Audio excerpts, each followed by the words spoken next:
Hi guys, this is Alea Jen and welcome back to my YouTube channel. So for today's video, mga sign na mabait yung amo nyo. So first is susunduin kayo sa airport, pero hindi lahat ng sinusundo is mabait yung amo. Pero karamihan. So may nagsabi kasi doon na sinundo daw siya ng amo niya, pero ayun nga, ngayon salbahe. So, pero mostly ng mga sinusundo sa airport is mababait yung mga amo niyan. Kasi ako, sarili ko lang talaga yung nagpunta ako sa train station, sa Airport Express, and then sumakay ako. Bumaba ako ngayon ng Central. Pagdating ko ng Central, doon ako sinundo ng agency. So, pagpunta doon ng agency is nagpunta na kami sa medical, and then pagkatapos noon, hinatid na ako sa agency, and doon na kami nagkita ng amo ko. So, sinundo niya ako doon na, nag-train kami papunta dito sa bahay. So, next is kapag pinapawashing ka ng damit mo sa kanilang washing machine. So, hindi ako pinapagamit ng washing. So, hand wash ako guys. Masakit yung likod ko. Ayan, laba-laba talaga. So, technique ko na lang dyan, pag naglalaba ng bedsheet, sinasama ko yung damit ko, and then pag naglalaba din ako ng damit ng bata, sinasama ko yung damit ko. Kasi nandidiri ako isama yung damit ko sa babae and sa lalaki ko na amo. Sa bata okay pa kasi sa bata malinis eh. So, doon lang talaga sa bedsheet, hinahalo ko, and then sa sa bata. Pero careful kayo guys, kasi yung washing namin is nasa CR ko. So, na CR na ginagamit ko. And then, pag ginagawa ko yun, is sinasarado ko yung pinto para hindi makita. Kasi, pag labas mo, mata agad yung nakatigitig sa'yo, yung CCTV agad. So, ginagawa ko is careful kayo kasi merong ibang mga damit na yung ng kulay, naghahalo. So, stain yung tawag doon. So, nag-aano siya. Halimbawa, yung red ko na damit is nag-aano yun. Yung pag nadikit siya sa puti, magiging red na din yung puti. Hindi ko lang ma-explain guys kung ano yun. Alam ko sa English pero sa Tagalog nakalimutan ko. So, nung nakaraan is nakahalo ako ng itim na damit doon sa sa labahan, and then yung damit ng bata is nahaluan siya. So sinabi ngayon ng nanay na bakit nag-iba na yung kulay ng damit daw ng bata. So hindi ko alam. Sabi ko lang hindi ko alam. Sabi kong ganon. Pero ngayon careful na talaga ako. So yung sinasali ko lang doon is yung damit na alam ko na hindi kumukupas. Kupas pala yung tawag doon. So yung mga puti ko, and then ganto, nagdidilaw din to, kaya careful. Ayan, so inaalam ko na yung mga damit ko ngayon na kumukupas, at hindi ko yun sinasama, pero yung mga hindi, especially yung mga panty ko, bra ko, sinasama ko na guys, para hindi ako napagod, especially yung mga pantalon ko, mga jogging pants ko, bigat-bigat yan labhan, mga pajama ko, kaya doon sinasama ko talaga siya. And then, sign pa, kasi tinanong ko yung amo ko dyan about sa washing, and sabi niya hindi daw ako pwedeng gumamit, so mag-hand wash daw ako. And pagkatapos niya sabihin yun, tinignan niya yung mukha ko kung nag-disappoint ako or so hindi naman. Kasi nagtanong lang ako, baka kasi mamaya pala decision ako, gamit ako ng gamit dyan, paikot ako ng paikot ng damit ko dyan. And then pag nahuli niya ako, edi terminate ng lola mo. Kaya kailangan magtanong talaga kayo para walang masamang magtanong. At least alam nyo, aware kayo kung hanggang saan yung limit nyo. And then next is, mabait yung amo nyo pag binibigyan kayo ng pagkain pagdating pa lang. Ayan. So, pag nagbigay siya sa inyo, ganun, 2 kamay. And then, guys, mostly sa mga amo dito is kuripot sila. Pero swerte nyo na talaga pag napunta kayo sa amo na walang CCTV yung kusina. Kasi, at least doon makakadiskarte kayo ng kain. Sa akin kasi meron, kaya hindi ako nakakadiskarte.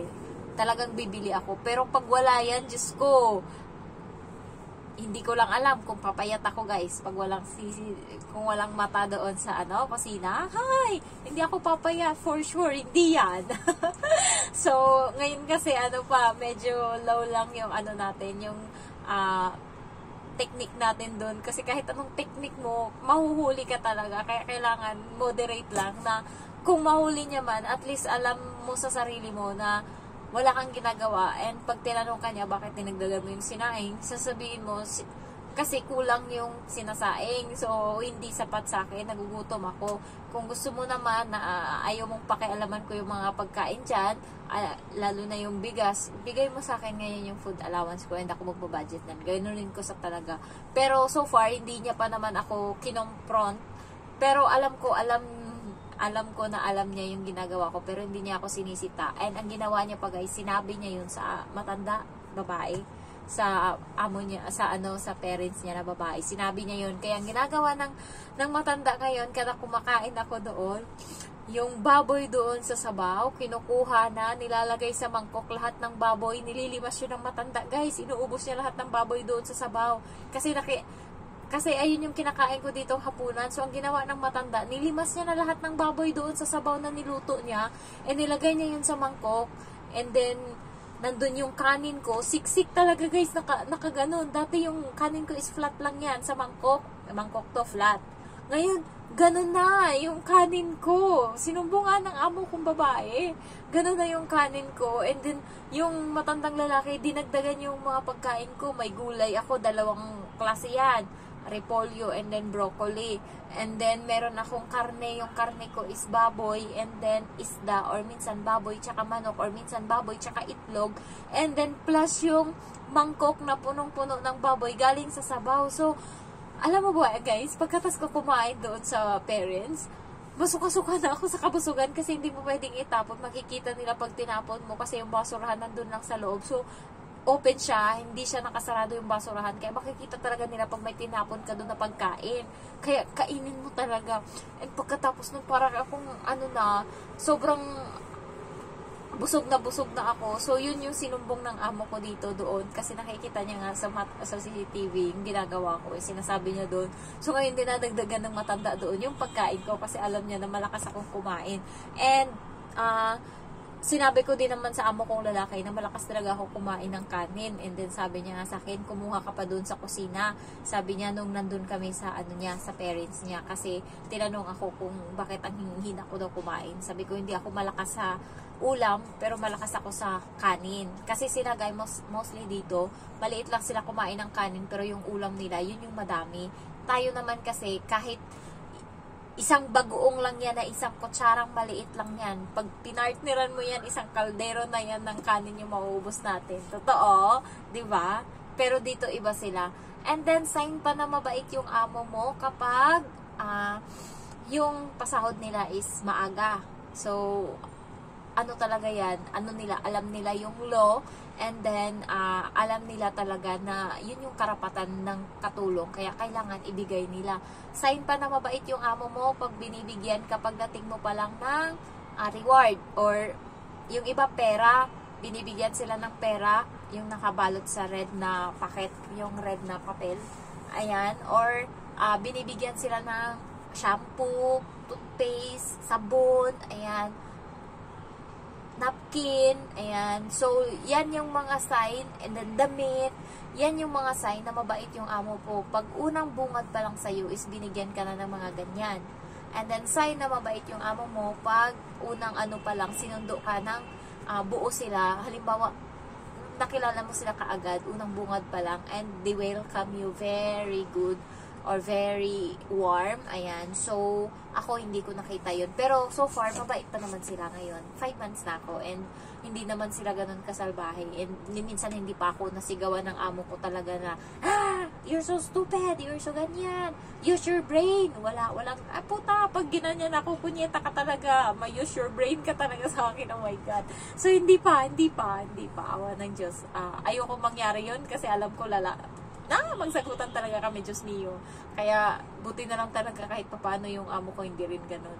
So, sign pa na mabait yung amo mo kapag sinabay ka nilang kumain sa labas. Ayan. So, ayan din. Pero yung iba guys, nakatulong na sinasama sila sa labas, pero pagdating doon is nakaupo lang sila sa gilid or ina-assist nila yung bata and sila hindi kumakain. Yung mga amo lang yung kumain and yung katulong is nasa gilid, ina-assist yung bata, nakaupo.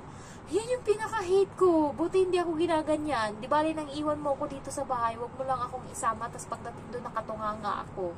Ayan. So, ayan yung mga sign na mabait yung amo pagka kasabay ka nilang kumain sa restaurant. And mabait yung amo kapag sinabay ka nilang kumain sa isang mesa kasama sila. Yahoo! Yan, sign niya na mabait yung amo mo kapag sabay-sabay kayong kumain sa mesa. Kami dito guys, kumakain ako sa kusina. Sila dito sa labas, sa may dining. Ako sa kusina lang. And may isa akong kaibigan na sabay silang kumain sa mesa and mabait yung amo niya kasi binibigyan nga siya pag lumalabas sila, binibilhan siya ng mga pagkain, sinasama siya parating kumain sa restaurant, and then pumapayag yung amo niya na mag-take siya ng picture kasama yung mga amo niya. So, okay lang mag-selfie siya kasama yung mga amo. So, ako wala akong selfie ng amo ko, nakasama siya, walang ganun. Pero sa bata, may selfie kami, pero sa amo wala. So, sign yun na mabait yung amo mo pag sabay kayong kumain sa pagkainan. Minsan lang yan mangyari, and then swerte mo pag nangyari yun sa'yo. Sign na mabait yung amo mo kapag, ano pa ba? Halos lahat nasabi ko na ata. Basta kapag binigyan ka ng red packet, pagdating mo pa lang, parang pambuena mano sa'yo. And then, sign na mabait yung amo mo kapag yung sahod mo is dinagdagan niya. May pakonsuelo siya. So, sign yun na mabait yung amo mo. Ayan. So, ako naman, kahit hindi sila ganun kabait or hindi sila ganun meron naman kasi hindi naman perfect yung amo. Merong amo na mabait sa ganito and meron siyang kahigpitan sa ganyan. Ako yung amo ko kahit papano naman, magtatanong yan sa akin sa WhatsApp kung ano daw ba yung gusto kong pagkain, kung may ipapabili ako kasi mamamalengke daw siya. So sabi ko, sardinas tsaka noodles kasi nakakahiya naman mag-request ng ano. So binilhan ako ng 6 na pirasong noodles, 2 pack, so tig-5 yun, so 10, and then sardinas, and then ako na bumili guys ng gatas ko kasi nakakahiya, and hindi naman ako nagkakape, pero yung dating katulong dito is binibilhan niya ng kape. Hindi niya din ako binigyan ng sabon kasi gipit siya. Yung lalaki lang kasi may trabaho, and minsan guys yung tinututpaste nga nila yung toothpaste ng bata, so hindi sila, alam mo yun, minsan nawawalan din sila, hindi sila ganun kasagana kasi sabi niya nga sa akin, ang mahal daw ng renta dito sa bahay, parang nasa ata 26,000, maliit pa daw yun. So eto parang nasa 40 to 50,000 yung renta namin dito, yung renta nila. So yung sahod ng amo ko is halos napupunta dito yung sobra kalahati sa bahay, and then may mga expenses pa sila ng iba, and then may yung parking sa sasakyan sa baba is nasa 4,000 yun, parang 3,300, and then yung sahod ko pa, so konti na lang talaga yung natitira, kaya minsan hindi niya talaga ako mabilhan-bilhan ng kung ano yung mga kailangan ko kasi siya wala din, kahit panty niya nga minsan butas na, hindi niya pa natapon-tapon, kahit yung pantalon niya hindi niya matapon-tapon.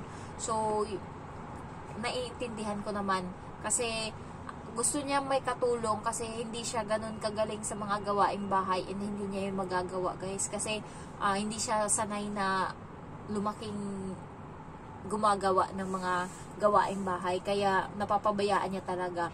So kaya kumuha siya ng katulong, pero mahirap talaga sila, kaya ang ginagawa niya is binabudget na yung mga pera para magkasya pang sahod ko yung sobra doon. So ayun yung ginagawa niya. And naiintindihan ko naman yun, as long as hindi ako stress dito mentally, emotionally.